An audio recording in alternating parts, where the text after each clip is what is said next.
My boyfriend gave me an ultimatum. Hand over your savings or stop calling yourself his woman. I answered, understood, and ended the relationship on the spot and moved on with my life. My name is Francesca M. Guidry. I am 34 years old. I work in project management for a construction firm and live in a mid-sized city in the Pacific Northwest. My days are structured and repetitive by choice. Early mornings, long hours, evenings at home. I save aggressively and avoid unnecessary risk because I grew up watching money problems destroy women in my family. My boyfriend's name is Daniel Mercer. He is 31. We had been together just over 2 years and did not live together, though he spent most weekends at my place.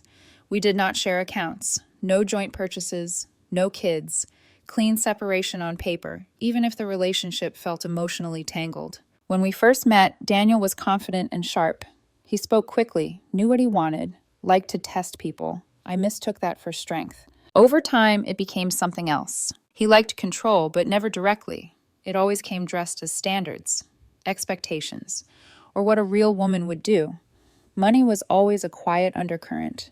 He made decent money, but spent like it was temporary. I made more and saved most of it. He noticed. At first, he joked, called me rigid, said I lived like someone preparing for divorce before marriage. I laughed it off because it felt harmless. 6 months ago, the jokes stopped being jokes. He started talking about shared futures in a very specific way. Upgrades, better places, trips, investments he had ideas about. Anytime I asked how he planned to contribute, he'd say couples don't nickel and dime each other. Anytime I said I wasn't comfortable funding everything, he'd say I was afraid of intimacy. Last week, it finally came to a head. We were sitting in my kitchen after dinner. He was irritated about something unrelated and scrolling on his phone. Out of nowhere, he said he was tired of feeling like he was dating a woman who didn't fully claim him. I asked what that meant. He looked at me and said if I wanted to call myself his woman, I needed to hand over my savings so we could build something together. Otherwise, I should stop pretending I was serious. It wasn't framed as a discussion. It was an ultimatum. I didn't raise my voice. I didn't argue. I didn't explain. I said, understood. And that's where everything changed. I stood up and started clearing the table. Daniel was still sitting there, arms crossed, watching me like he expected the silence to make me cave. He asked if I was seriously just going to ignore what he said. I told him I heard him perfectly. Then I told him the relationship was over. He laughed at first. Not amused laughter. Dismissive laughter. The kind he used whenever he thought I was bluffing. He said I was being dramatic and that I needed to sit back down so we could talk like adults. I didn't sit. I walked into the bedroom and grabbed the overnight bag he always kept there. The one he never fully unpacked but treated like a permanent fixture. I opened it and started putting his things inside. Clothes, charger, the razor he left on my sink like he owned the place. That's when his tone changed. He followed me down the hall, asking what I thought I was doing. I told him calmly that he gave me a choice, and I answered. I wasn't handing over my savings, and I wasn't pretending to be anything for him, so he needed to leave. He said I couldn't just kick him out. He said it was late. He said he drove here. He said real women don't throw their men out over a disagreement. I told him real women don't get extorted by their boyfriends. That set him off. He started listing everything he thought he brought to my life. His time, his energy, his protection. He said I was selfish. He said I was cold. He said any man would expect access to his woman's money if she was serious. I zipped the bag and handed it to him. I opened the front door and stood there quietly holding it open. I didn't yell. I didn't insult him. I didn't argue point by point. I just waited. The lack of reaction enraged him more than anything else. He accused me of being heartless. He accused me of wasting his time. He said I would regret this and come crawling back once I realized how hard it was to find a man like him. I told him to take care of himself. He stood there for a long moment like he expected me to stop him. When I didn't, he grabbed the bag out of my hand and stormed out, muttering under his breath. I closed the door, locked it, leaned against it for a second. My phone buzzed immediately. A text from him that said, "You're making a huge mistake." I didn't reply. Instead, I went back to the kitchen to finish cleaning up dinner like nothing had happened. That was the night my life got a lot quieter.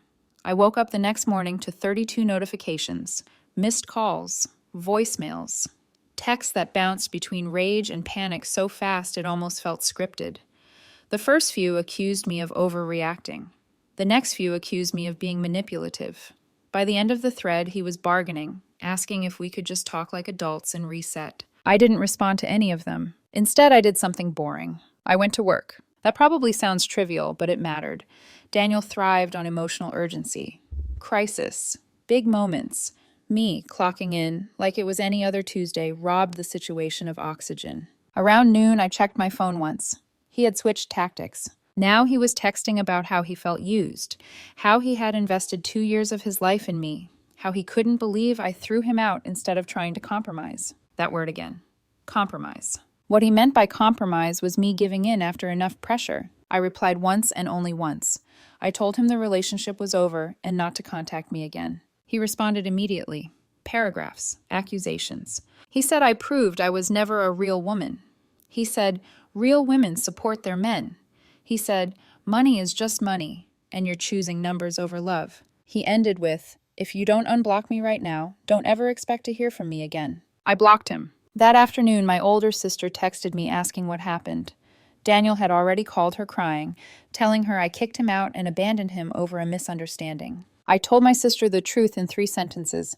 Ultimatum, savings, relationship ended. She replied with one word. Good. When I got home that evening, the apartment felt different. Not empty, neutral, like it finally belonged to me again.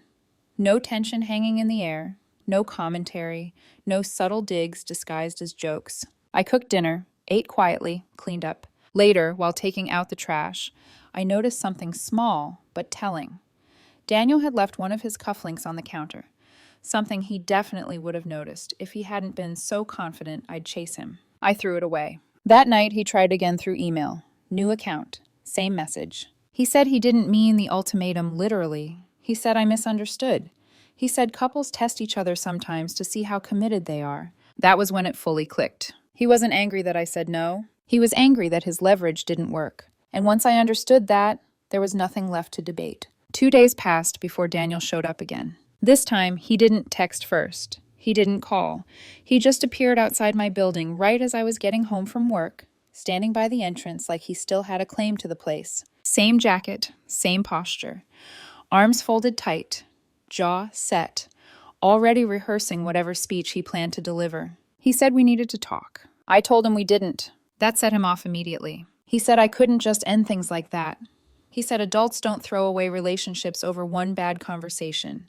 He said I owed him a discussion because he had invested time in me. I told him time spent doesn't turn extortion into commitment. He snapped back that I was twisting his words again, that he never wanted my savings for himself.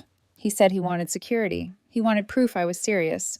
He wanted to know he wasn't wasting his prime years on a woman who would never fully step up. I asked him why stepping up only ever involved my money. He ignored the question and switched tactics. He said I embarrassed him.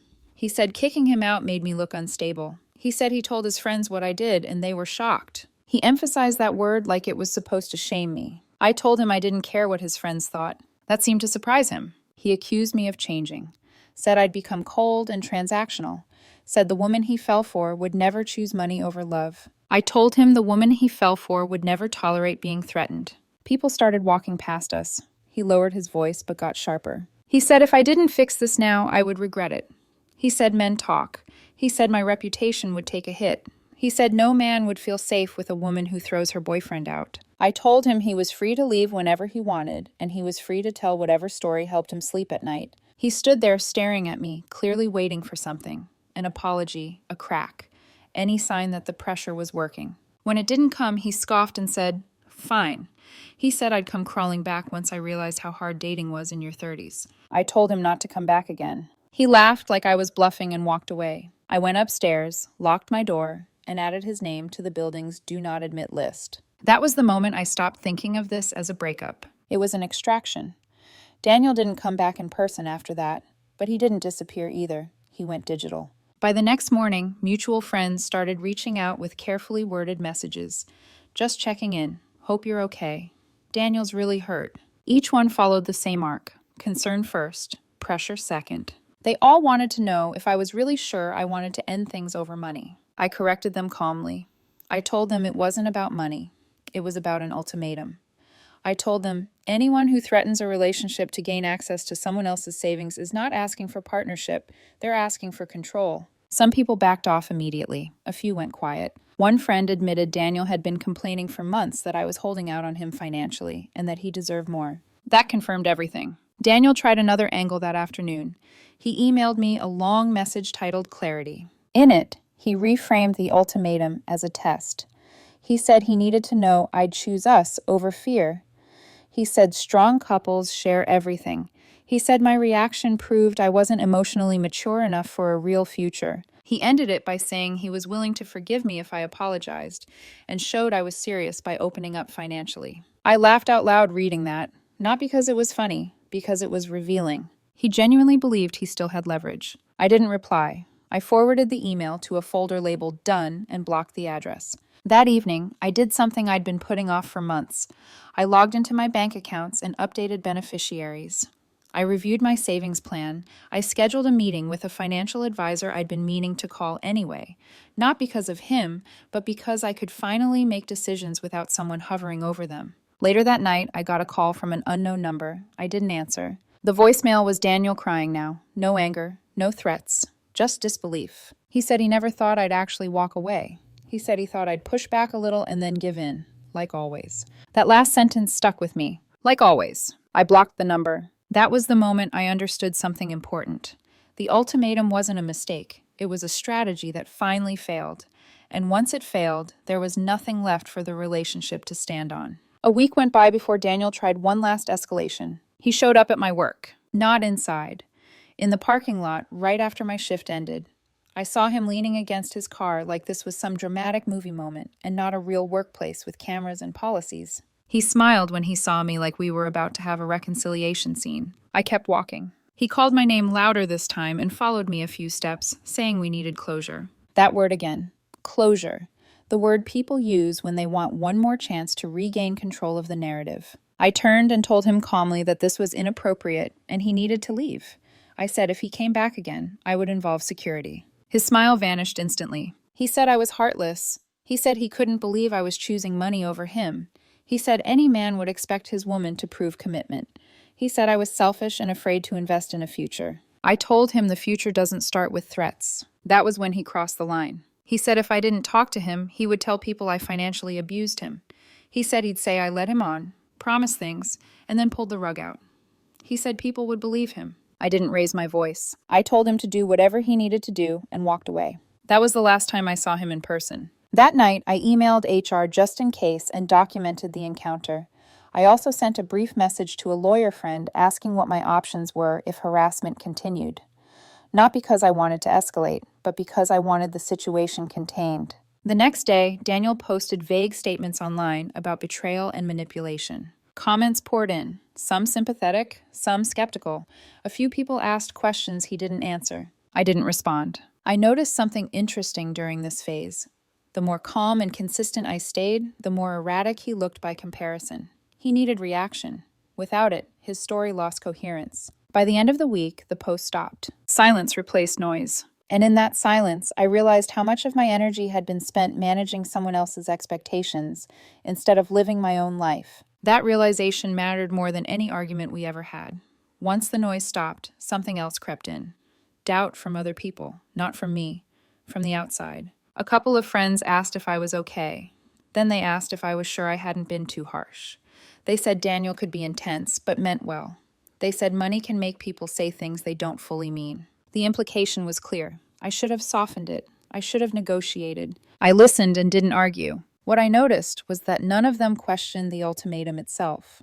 They questioned my refusal to play along with it. That was telling. Daniel resurfaced indirectly a few days later through a mutual friend. He wanted to know if I had cooled off. He said he was willing to compromise now. He said maybe he had phrased things badly, but his intentions were good. He said he didn't actually want all of my savings, just access, transparency, a gesture. I told the friend to pass along one message. Ultimatums don't get renegotiated after they fail. That apparently landed harder than anything else I'd said so far. According to the friend, Daniel was furious. Not sad, not reflective. Furious. He said I was punishing him for being honest. He said women like me only care about control. He said I'd end up alone because no man wants a woman who refuses to provide security. I let it go. That weekend, I did something small but symbolic. I went through my apartment and removed everything that reminded me of him. Not dramatically, just practically. Photos deleted, gifts boxed up. I didn't throw them away. I donated what I could. The The rest went in storage. The space changed immediately, not emotionally, physically. Less clutter, fewer objects that came with commentary. It felt like breathing room. That night, I realized something I hadn't fully articulated before. Daniel didn't want partnership. He wanted access without accountability. He wanted security without limits. And he framed entitlement as commitment, so I'd feel guilty resisting it. Once I saw that clearly, there was no version of the relationship worth saving. The ultimatum wasn't the end. It was the reveal. And once something reveals itself that cleanly, the only logical move is to step away and keep going. About 2 weeks after everything went quiet, I heard through someone else that Daniel was telling a new version of the story. In this one, the ultimatum never happened. According to him, we broke up because I was emotionally unavailable and obsessed with money. He said I refused to plan a future. He said he finally stood up for himself and I couldn't handle it. It was a cleaner narrative, one where he was strong and wronged instead of reckless. I didn't correct it. People who mattered already knew me well enough to see the gaps. People who didn't were never going to hear the truth anyway. I stopped treating reputation like something I had to manage. What did surprise me was how fast he tried to replace the relationship. A mutual friend mentioned he was suddenly dating again, very publicly. Posts about standards, about knowing his worth, about not settling for women who are afraid to invest. The captions were pointed enough that no one missed the target. I scrolled past them without reacting. Instead, I noticed how calm my days had become. No more financial arguments disguised as philosophical debates, no more hints, no more pressure to prove myself through spending. I paid my bills, invested as planned, slept without that constant low-level tension I had normalized for years. One evening, I ran into someone who knew both of us. They asked if I was okay now that Daniel had moved on so fast. I said I was fine and meant it. Moving on quickly is usually a sign of avoiding reflection, not healing. That night, I went back through old messages for the first time in a while, not to relive them, to understand the pattern.